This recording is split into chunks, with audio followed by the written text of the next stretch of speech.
वैराग्य विद्या निज भक्ति योगा शिक्षार्थमेक पुरुष पुराना श्री कृष्ण चैतन्य शरीर धारी कृपा बुद्धिर्य तमहं प्रपद्ये मूकं करोति वाचालं पंगुं लंघयते गिरिं यत्कृपातमहं वन्दे श्रीगुरुदीनतारणम् वाञ्छाकल्पतरुभ्यश्च कृपा सिन्धुभ्यैव च पतितानां पावनेभ्यो वैष्णवेभ्यो नमो नमः जय श्री कृष्ण चैतन्य प्रभु नित्यानंद श्री अद्वैत गदाधर शिवासादि गौर भक्तवृंद हरे Krishna Krishna Krishna Hare Hare Hare Ram Ram Ram Hare Hare Hare Krishna. So meditating on the lotus feet of the deities, meditating on Srila Prabhupada, and kindly seeking your blessings. We discuss Srimad Bhagavatam, and I pray that I be the first listener of Srimad Bhagavatam. Fascinating translation, fascinating purport. Uh, Prabhupada's purport, they bring the reality out definitely. Particularly, perhaps in this purport, we try to understand Maya a bit. It is, although it is very difficult to understand Maya, or it is not so worthwhile understanding Maya. It is much better understanding Krishna. It is a bit simpler understanding Krishna than understanding Maya. But what to do? Conditioned soul, na? Conditioned soul, until and unless we understand Maya, we cannot understand Krishna. I might say this in Hindi. It's coming in my mind now. So, and you may please laugh after I say. Huh? माया जिसे कोई समझ नहीं पाया. माया जिसका कोई पार नहीं पाया, माया जिसको कोई समझ नहीं पाया, माया जिसे कोई भोग नहीं पाया. Isn't it, Jayananda Prabhu? Maya, someone who could never understand. Yeah. Maya, someone who could never enjoy. Maya, someone who could never come over, say. So that is Maya. What does Prabhupada define? What is the definition of Maya? That which is not. Now, what is it that which is not? Hmm? Well, reality is still there. Reality is existing. We are in reality, although temporary, but it is still real. It's not Krishna. Yeah, not Krishna. Still, it's Krishna's energy. Krishna himself says, right? Devi esa gunamaya maya. My divine energy. For Krishna, nothing is matter. For us, it is Maya. But for Krishna, it is not like, okay, Maya and not Maya. So that which is not, what is that thing which is not? If I'm saying something also that, but which is not.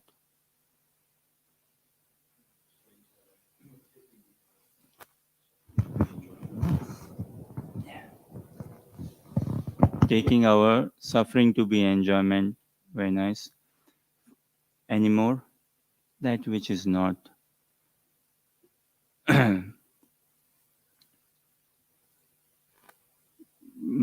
Krishna says in Bhagavad Gita, ये ही संस्पर्श जाब होगा दुख योनय एवते आदि अंतवंत तु कौन्तेया न तेषु रमते बुधा.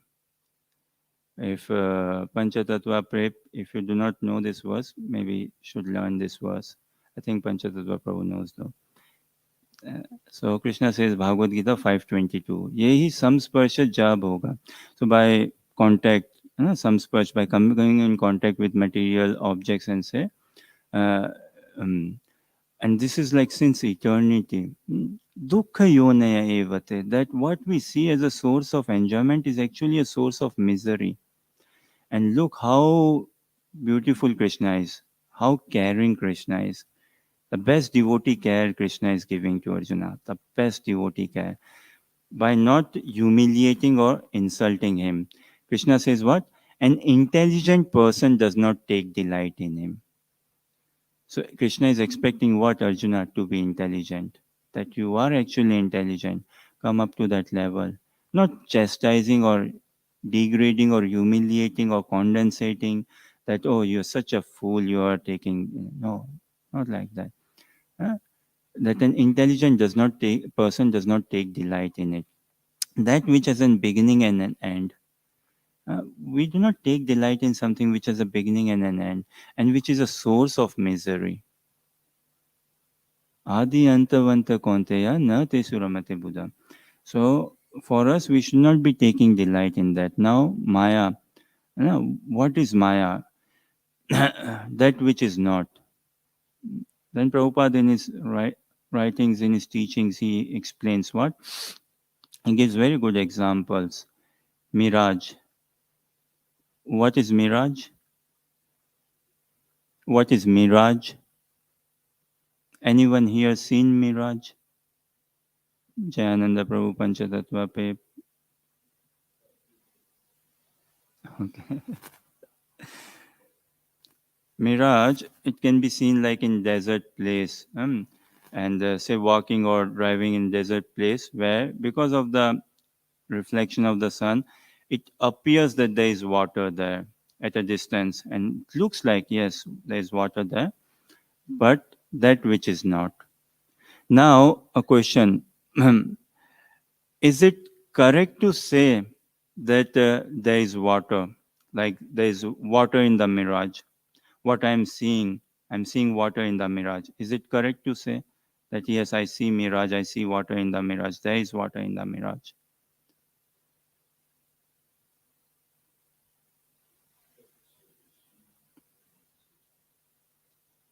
It's correct to say, yes, I'm seeing water in the mirage, I see it. But to think that there is water in the mirage and chase after it, no, chase after water, that yes, there is water and I'm going to quench my thirst from it, that is Maya, that which is not. It is there, water is there in the mirage. Otherwise, how can I, why will I not say? Why do people say that there is water in the mirage? Otherwise, why is the mirage? Where is the water? Why no? It is there. But to think the chase is the problem, chasing after that water, thinking that yes, that water will quench my thirst. That is then that is Maya. As long as reality is what? Seeing things as they are. Yes, it is correct to think and correct to say there is water in the mirage. I can see it, water in the mirage. But if that seeing makes me understand that yes, there is happiness. This is the world we live in, social media and everything, right? Buy things, these things make you happy, make you happy. This will make you happy. This will. So where am I platform? Where am I setting the foundation? And this is in line with Srimad Bhagavatam, 6th canto, chapter 15, the shloka and the episode which is going on. Very political episode going on, isn't it? Like the king also having a son, no problem in having a son, no problem in getting married, having a son, and also having that affection and this. But investing one's all hope and thought that yes, this son is going to make me happy. Then laying that foundation there, that is Maya. Prabhupada in his writings writes like what? Rope and snake. Hmm? To take a uh, rope to be snake. Now, sometimes we may see, right, or something waking up early in the morning or in the middle of the night, there could be something, a toothbrush, and I may take it as lizard. So that is fine from a distance, or looks like lizard and all. But to take it as lizard, understand or believe it as lizard and get scared or shout, then yes, oh, I got in Maya. So from a distance, yeah, rope looks like a snake. But is it snake? So also get thinking something that this will make me happy and running after it, that is the problem. As long as I can from a distance see it, yes, okay, actually appears to be water, but it is actually not water. There's a great deal of difference between reality and appearance. Great deal of difference. This is the difference between internally Krishna consciousness and externally Krishna consciousness. What is real and what is apparent. And practicing Krishna consciousness, I better wake up to the reality. There's no point in living as in the apparent. Apparent. This is what apparently real world. Apparently, this is a material world means a dream which is to be broken, which will break at a point in time. This dream will break at a point in time. And spiritual realm means ongoing dream, never breaks, never breaks. Ongoing, continuous, permanent dream. So Maya, no? Who could enjoy Maya? None, none. And yes, enjoyment Krishna is very much there, is very much there. So if I actually understand there is water in the mirage, yes, there is water in the mirage. But if I run after it thinking that this will quench my thirst, that is the problem. Now, to see a girl, a woman as beautiful, is it Maya? No. If someone is beautiful, it's beautiful. Someone is handsome, handsome. Someone is intelligent, someone is strong built. No. Miss Universe, Mr. Universe. What is wrong? No, yes. But if we can just leave it there. But to see that, okay, yes, someone is beautiful and that someone will complete me. Ooh. Now getting into a dangerous proposition. Huh? Step by step, getting perhaps into a dangerous position. To think that, yes, someone is beautiful and someone can complete me. No, that is then Maya. So be very careful, King Chitraketu, and hear then all this episode, what is going on. And how to be careful? Well, clear, simple thing or the real thing is chanting audibly, attentively, in association of devotees, attending morning program, temple program, morning program, reading Srimad Bhagavatam. If I'm not reading Srimad Bhagavatam, if I'm not studying Bhagavad Gita, and if I'm not listening to classes, this is the core. Reading, hearing, chanting is the core. If I can think that I can bypass and be Krishna conscious without reading, hearing, chanting, I'm cheating no one but myself. No one is cheating anyone. No one can cheat anyone. It is only I who can cheat myself. No one else. Others, if I'm wanting or if I'm not that open, all the arrangement will come.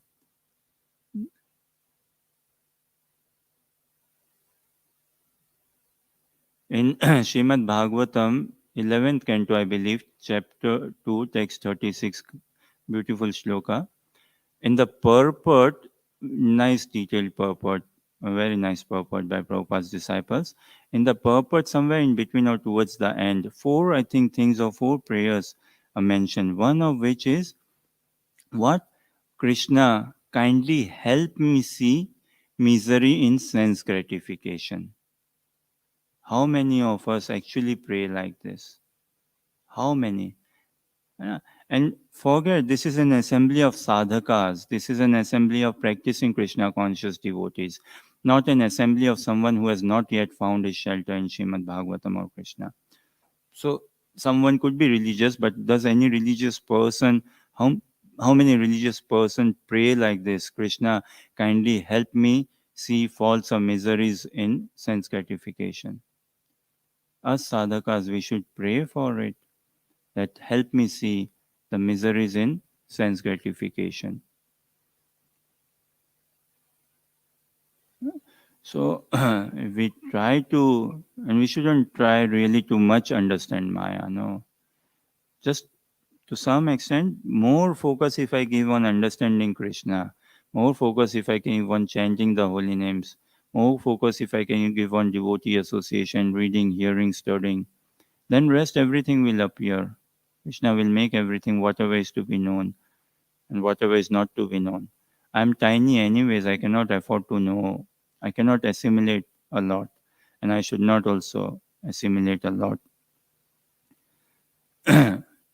So here, how currently things stand is the king, he desired a son. He was so much in bereavement for not having a son, lacking a son, wanting a son, that the son will fulfill me. Angira Muni blessed him with a son to help the king. And in that process, the king had the son Harsha Shoka, lamentation and hankering. Maya again means what? Temporary, something which is temporary. Now, if I should, in practicing Krishna consciousness, I should realize eternity, or I should aim for eternity. I'm eternal, I should aim for that. And if I myself do not aim for it, how can I preach? Uh, Going in book distribution, right? If I myself am not convinced, how can I actually distribute book? If I myself not, so likewise, if I myself am not aiming eternity, how can I possibly preach? And Mahaprabhu wants us to preach. Prabhupada wants us to preach.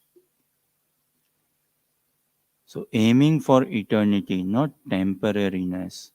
This is the perfection. Ishopanishad, Krishna says, right, that dukkhalem asasvatam, fault of this world is a world of faults and all. And in Ishopanishad, we see that this world is perfect and complete and whole. What is the perfection? That even though temporary, a jiva and awakened soul, he can attain transcendence. That is the perfection. So one can attain for it. So we should aim for that, the highest thing, for which, yeah, that is what human life is meant for. So the king then wants this son, but not having this son, and finally gets this son. See the ups and downs in life. Finally, get having this son, and so much attention to the son, king and the queen. Of course, understandable. And the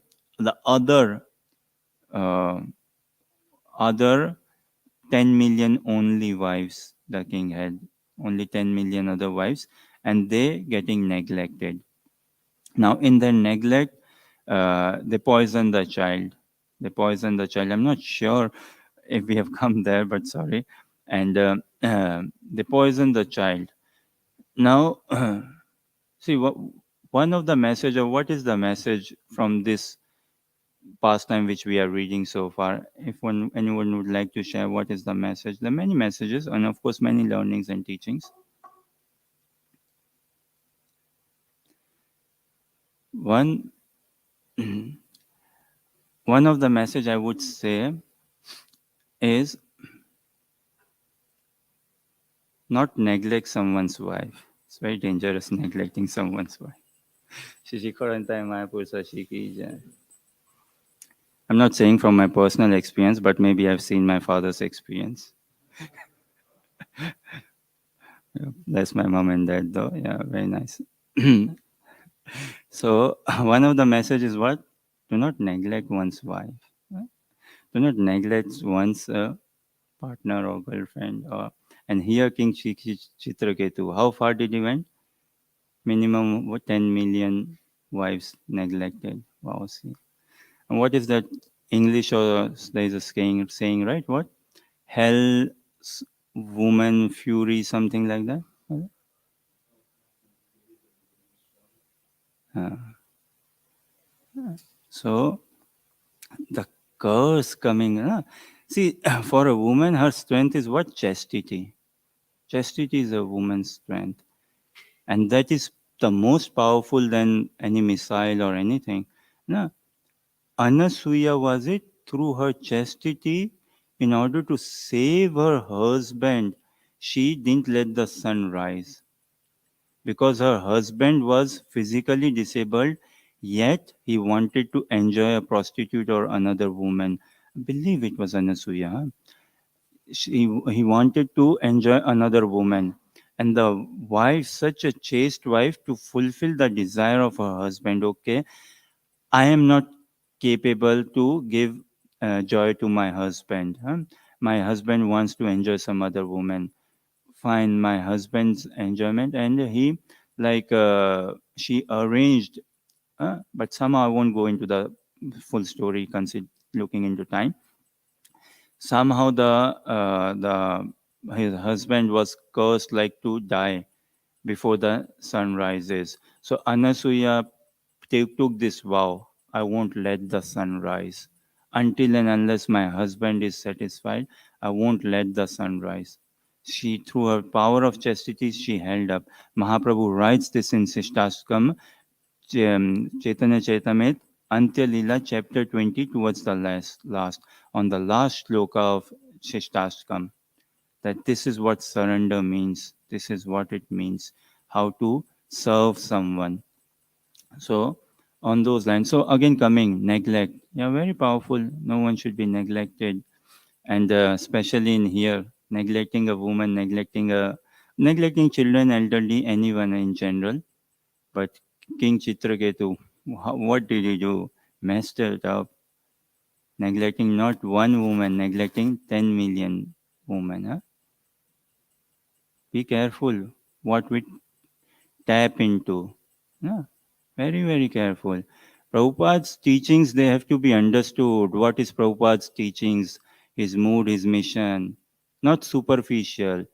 Yeah, Prabhupada says, right, practicing devotional service is like a razor blade. Now, so many things I might have mugged up, I know and all, but do I really know the essence? Do I really know the mood, the message?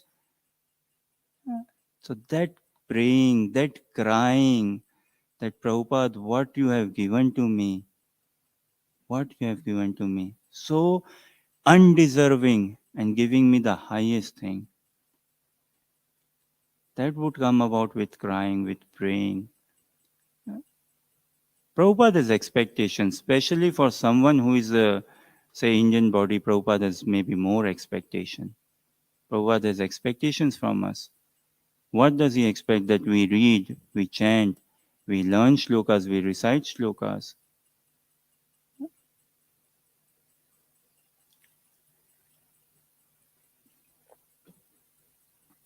Now, in this neglect, being neglected, what did the wives do?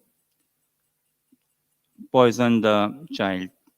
I'm trying to see the mood in the camp, in the palace, in the royal kingdom. King, queen, no? And principal wife, then 10 million only other wives, uh, and not having a child, then getting a child, all the servants, maid servants, and all first not so happy, citizens first not so happy, and then happy and talking, oh, our king, he hasn't got a son, and then finally has a son. King is very happy, everyone happy. The queens are being neglected there, and slowly, steadily building up, boiling up, building up, and boiling up that neglect. Huh? And the queen is so king and queen is so lost. The main principal queen and the king lost in looking after her Shoka and pampering the baby and the child. Everyone is after their own agenda. Everyone. Who is going to look after Mahaprabhu's agenda? Who? Us devotees only.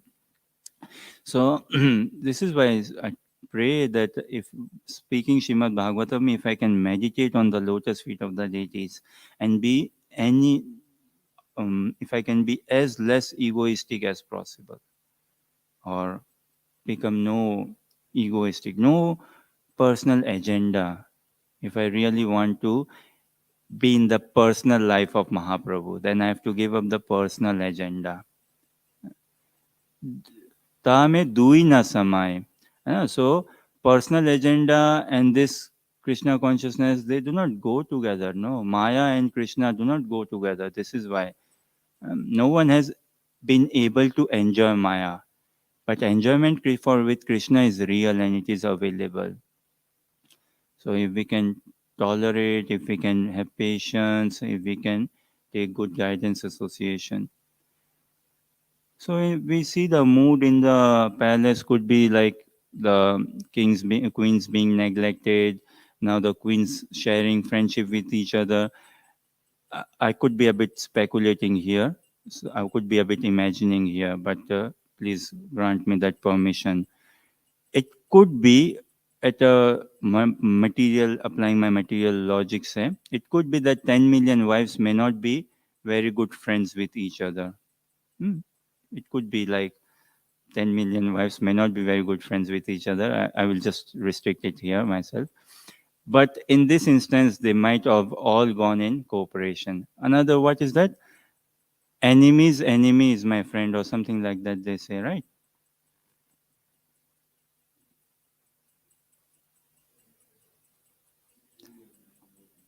Yeah, the enemy of my enemy is my friend.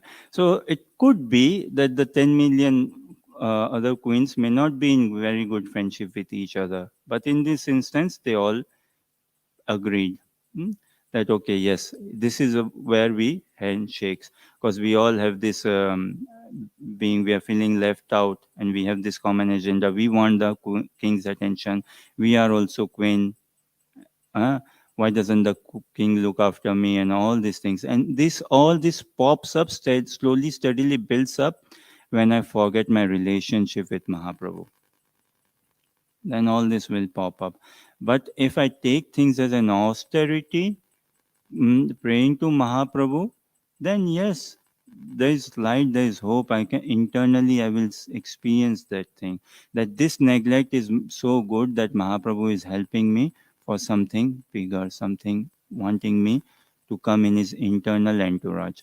So another thing, one thing is right, another thing is proper. When getting neglected, the queens, did they go a bit too far in poisoning the child? Was it right or proper to poison the child? Now, who is coming forward to take this blame, to take this responsibility? If someone is a man, the definition of man or someone's masculinity is what? Shown by one's self control. One's self control. Courage is shown by what?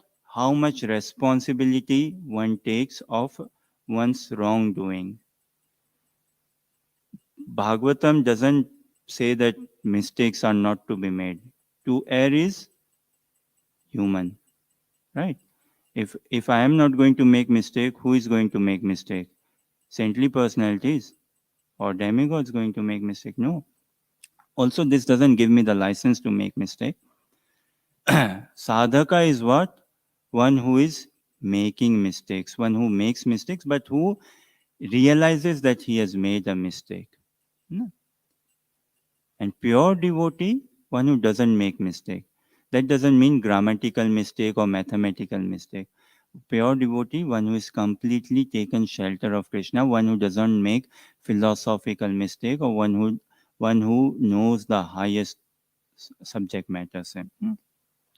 So in this instance, did the queens, I wonder, I think, did they go a bit far? Could the situation be avoided? Could it be turned? Could it be dealt or deal with something in a better way? Yes, why not? Yes. Yeah. The queens could have opened up, the king should be listening, and it is not just the queen's fault or the king's fault. The thing I'm trying to help myself understand is, in this whole pastime, where do I fit in? Am I sometimes becoming the king? Am I sometimes becoming the queen? Am I sometimes becoming the 10 million, one of those 10 million queens? Am I sometimes like, who do I associate with? With the maid servants? Where do I stick in? Or am I actually somewhat in the lines where Narada Muni, Angira Muni? Is there what my understanding is? Where do I fit in? Or where do I want to fit myself in? Where do I want to fit myself in? It's very easy. Oh, that king made a blunder. You know, what's the deal? Could the king, after all, he was a king, he was religious, pious. How could he make this blunder? Or this 10 million wives, someone could have helped them and all. So it's very easy. And when the reality strikes, the present moment strikes, very difficult. So the queens, did they take things too far off? And now, who is claiming responsibility? Na? That is the beginning of life. Acknowledgement, taking ownership, taking responsibility, remorse. Human form of life without remorse is like shallow. Without remorse, without that repentance, it is shallow. Genuineness.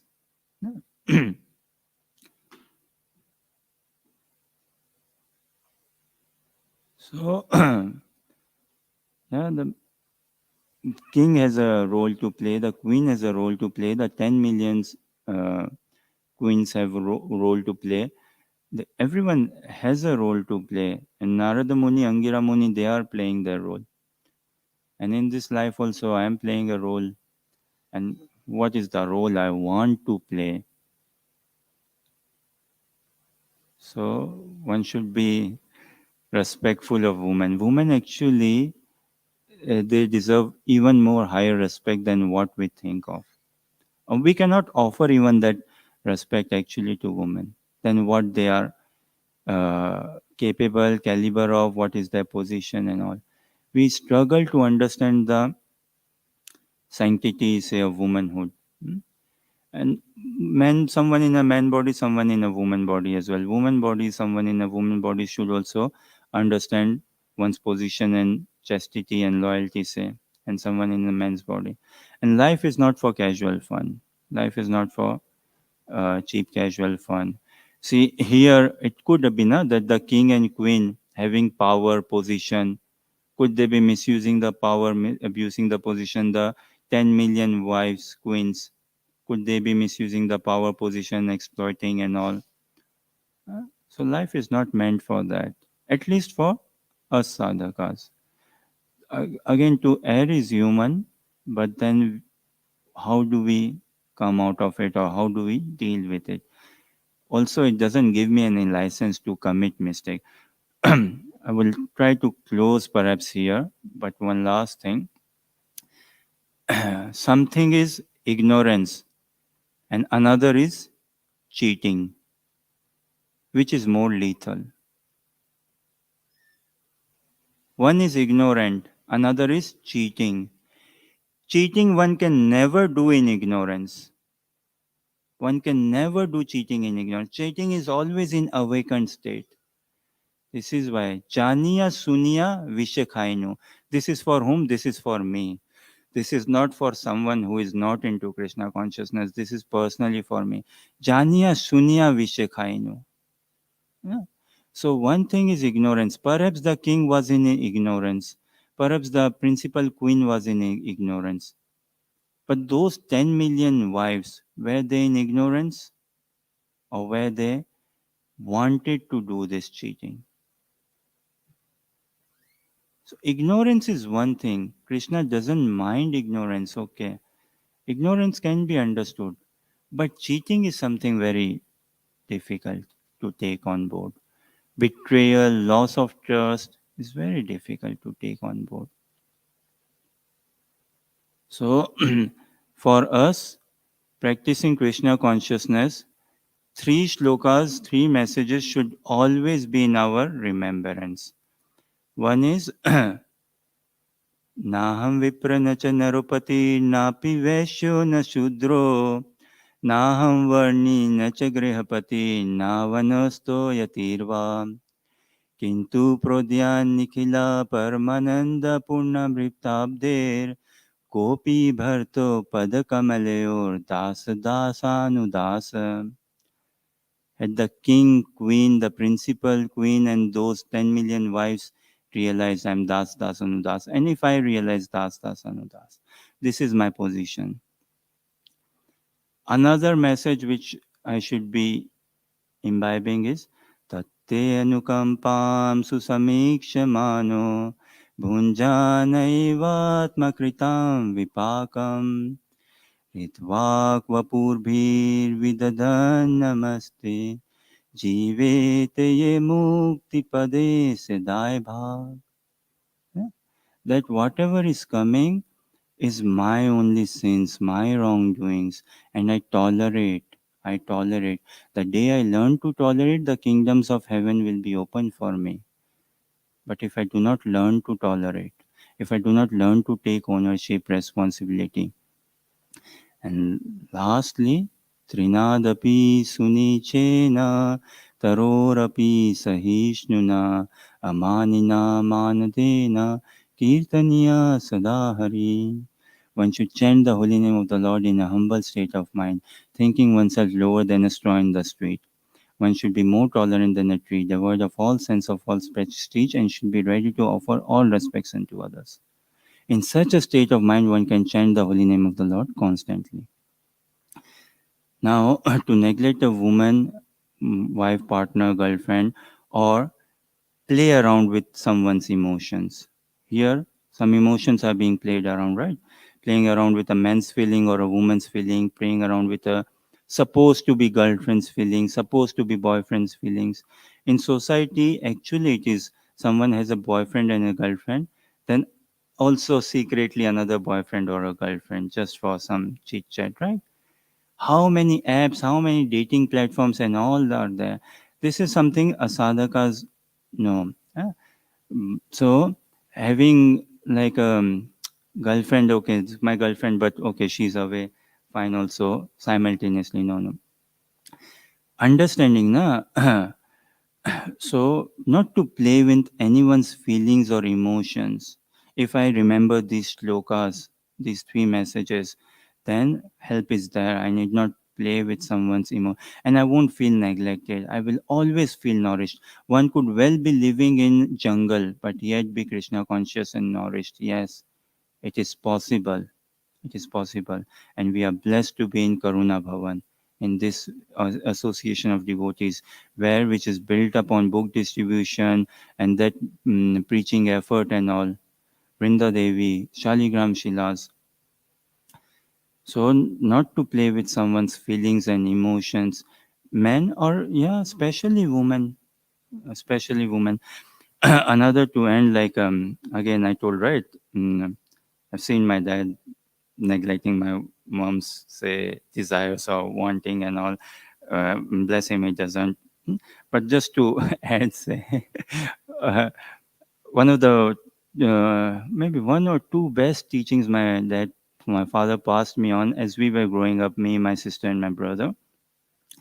Like when he would come from the shop after in the evening, and if I've been a bit naughty, or say my sister been a bit naughty, say not listening to my mother and disturbing, say, my mother would tell to my father, and my father would say, do what your mother says. Even if you do not agree by it, even if it doesn't make sense, even if you do not understand, just follow what she says. Now I'm trying to understand this, that not necessarily everything is not black and white. That, oh, it is not sense making to me. I do not understand it. At that time, I might have told my father, no, I do not understand. But my father said, you do as your mother says. When you grow up, you will understand. Huh? Grow up. Do not rush. Do not rush. Grow up. Fine, you are committing mistakes, but try to follow what your mother is saying. And then when you grow up, you will understand. I will end, I'm sorry. I will end. Prabhupada again in Srimad Bhagavad Gita, chapter 3, text 7 or 8 somewhere. Definitely between 4 and 8. Beautiful. In the purport, and I'm sure we all would have read it and we all would have loved it. And anyone who reads it will like it. What does Prabhupada say? A sincere sweeper in the street is much better than a is much better than a charlatan meditator, a pretender. You know, is much better. Now, what does Prabhupada want us to be? What does Mahaprabhu want us to be? And sincerity, I don't have to build a temple. I don't have to do something. That is something later. If Mahaprabhu, whatever he wants me to use me. But first, if I can be a bit sincere. So, something on those lines. Any thoughts, questions, or comments or clarifications, please? Yes, Prabhu. A couple of things. I just wanted to share that when I was younger, I used to look up to my father like a hero. And as I became a teenager, then I decided that he didn't know anything. And then when I left home, I realized actually maybe it wasn't so bad. Then I realized actually it was right, and it was me. I didn't understand, so I could relate to that. And I think that's a very good point, that in spiritual life, we don't understand often instructions are there or why they would be there, and it seems like maybe the last thing we want to hear. But that's it's there to help us overcome the ignorance which we have, and if we resist that, then we're stuck back in ignorance still. Yeah, and also just wanted to mention on the verse, it talks about visible attachments are like, like wife, children, property, etc. They're like dreams and mental concoction. I think the interesting word here is like, because it's not mentioned that they are dreams. It's like they're like dreams. I wonder if you could just say a couple of words about that. Thank you. I can attempt. Yeah, it's not like very nice. They're not dreams. They're like dreams. Just Srimad Bhagavatam class, or in general, a sadhaka should realize that he's short of time. Like, I'm short of time now, running out of time, but I'm sorry, cannot help it. But genuinely, a sadhaka should realize that I'm short of time. Imagine a karmi. Does he not realize, oh, I'm running out of time, the movie is about to start, I'm running out of time, football is about to start and all. So sadhaka should feel that I'm running out of time. And we'll experience that reading Srimad Bhagavatam. So this is mysticism. We enter into it. This is non-sectarianism. When will we enter into it and all? So yeah, woman, wife, children, they are like dreams, not dreams. In the sense, again, water in the mirage. It looks like water. It is water. It looks like water, but will it quench my thirst? It won't quench my thirst. It won't make me completely happy. So, like dreams, as in woman, children, and all, that's relationship is temporary. Dream means what? Temporary, right? Have we ever experienced a permanent dream? How we sleep, maybe someone could be sleeping, say, as less as 6 hours, 4 hours. But in that 5 hours, does any person say, I had a 5 hour dream? Or one could be sleeping 12 hours. Does anyone say, I've had a 4 hour dream? Dream means short lived, right? Dream is temporary. If I want to make my dream long lived, take on to the message of Mahaprabhu. Then permanent dream, as in permanent happiness. That is, if dream becomes permanent, means it is reality. That is reality. So dream means short lived, like dreams, as in the relationships are very short lived. They are temporary, yet they are there, yet they are true, and that affection should always be there. That spirit of relationship should always be there with mother, father, wife, husband, children, and understanding boundaries, respecting boundaries, how to deal with a jiva, the relationship to have with jivas, the relationship to have with Vaishnavas, the relationship to have with Guru Maharaj, the relationship to have with Prabhupada, the relationship to have with Krishna. So like meaning they are like dreams, as in very short-lived, and they cannot saturate me. But I cannot say that they are Maya, no.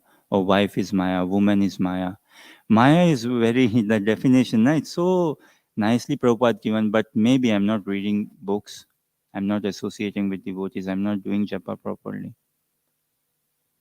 So like dreams is like dreamvat, swapnavat, like a dream, that it is apparently real, but not really real. And this is the realm I'm living in, apparently real. And now I want to take on the journey to be really real. That is the journey of Srimad Bhagavatam. So if I understand the definition of Maya, and and many things on like these dreams, like Prabhupada in second canto of Srimad Bhagavatam, text 1 to 4 onwards, apashyatam atvatatvam pashyanapi na pashyati, seeing but not seeing, seeing but not seeing, and infallible soldiers, taking them as infallible soldiers as my permanent support.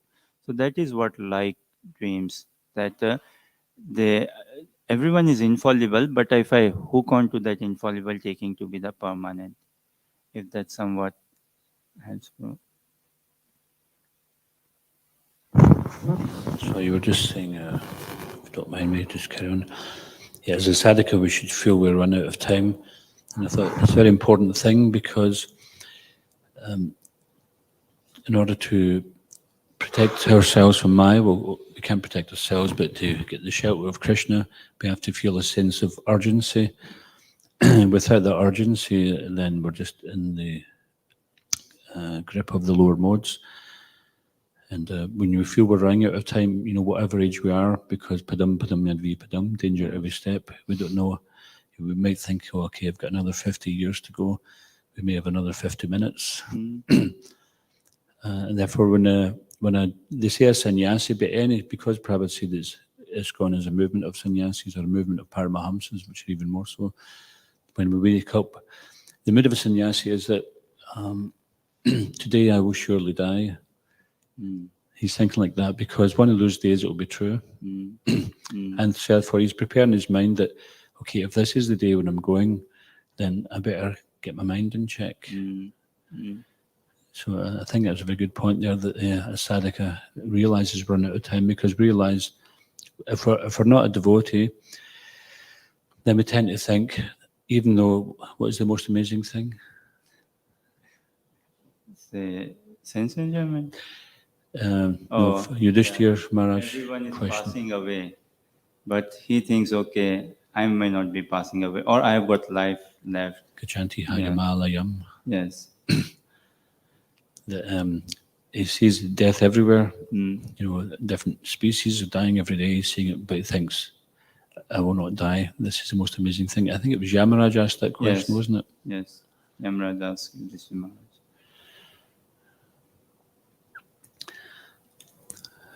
Yeah, anyway, I just wanted to say I appreciate that point, that sense of feeling that we're running out of time, because it is a fact. And that can be, even if it may be a bit fearful to begin with, it can be an inspiration to utilize our time effectively so that we don't come at the end of this life with regrets. If we study properly, if we study acharyas and all, then that fear could still be there. But then that fear, Krishna says, do not worry. So he understands that the fear is there. So do not worry. That could be there. Material world, the modes are strong, the modes will be there. But if I'm Krishna conscious, one can make it through. One can make it through. So help is throughout there. Provided who wants help. Now see in this king, hundreds and hundreds of teachings and learnings. 10 million queens, maybe they were thinking there is no help. But help is round the corner if I actually pray and want that help. One thing that Prabhupada did say about fear, he said that the problem with his disciples is they weren't sufficiently afraid of Maya. Yes. See, I will end here. This perspective perhaps. One is, very often I say, or someone may say, right, Maya is very strong. Oh Prabhu, Maya is so strong. Maya is so strong. How often do I say that I am very weak or I am weak? It is easy to say Maya is strong, no doubt Maya is strong, but if I acknowledge a bit more that I am weak, then we go on saying others, but it begins with I, it begins with me, that I am very weak. Now, do I want to remain weak or do I want to be strong? That is the question. Krishna consciousness actually should hit someone on the face. Should actually hit someone on the face. These teachings, these writings, and the message, what if it has not hit me on the face? It's not like a kitty party going on here. Oh. Yes. Just in relation to that point, I'm just thinking back to before I joined the temple, it did hit me on the face. I was searching, but then when I found it, it was like, oh no, now that I've found it. And all my plans that I had, for becoming like a professional musician or this or that, or I had other plans, like all my plans, just the bottom fell out of them. And even though I tried to continue with them, there was just no impetus to continue with them. And kind of reluctantly, I joined the temple, knowing that I had to do it. If I don't follow this, I'm going to lose this consciousness. So yeah, it was a smack in the face by Yes. Krishna's mercy. So it's not a bad thing, you know, if it means that we spend this life in Krishna's service and go back to Godhead. Yeah. I mean, a conditioned soul, what do we expect? Will it not hit me on the face? A conditioned soul, it is going to hit him on the face. Some things a conditioned soul should never be given. A realized conditioned soul says, Krishna, please do not give me free time. Please do not. See, this is very unfair, very uncare or unfair. Giving a conditioned soul, a sadhaka, even free time. Krishna, please do not give me free time. Another, Krishna, please do not give me choices or options. A conditioned soul should not, a sadhaka conditioned soul, perhaps should not be given too many choices or options. No, it's very difficult. Huh? And what Krishna, a conditioned sadhaka, do not let me understand I have free will. Please free me from this free will you? This is why Rupa Goswami's teachings, instructions, devotee association, devotee care. How can I free myself from free will? If I really want to fly like a free bird, I better give up my free will to my spiritual master, to Mahaprabhu, to Prabhupada. If I want to experience that freedom, if I really want to experience time, then yeah. Otherwise, like too much of freedom, an idle mind is a devil's workshop. Don't give free time, don't give choices, don't give, make him realize or understand that free will. That Krishna, please take my free will. Diksha kale bhakta kare atma samarpan. Atma samarpan, na? What does it mean? Yes. I allow myself to be trained. Doesn't mean that, yes, I become a devotee now. Okay, now I surrender unto you. No, it doesn't mean that, yes, I attend the full morning program, I do 16 rounds and shlokas, everything. So I'm prepared, yes. So you can initiate me now. No. Atma Samarpan, I allow myself to be corrected. I allow myself to be trained. I allow to give my free will to you. I will make mistakes, but I allow to be corrected. ग्रंथ राज श्रीमद् भागवतम महापुराण की, Srila Prabhupada ki, Jai. Nitai Gaur Premanandi. His Grace Bhakta Shish ki.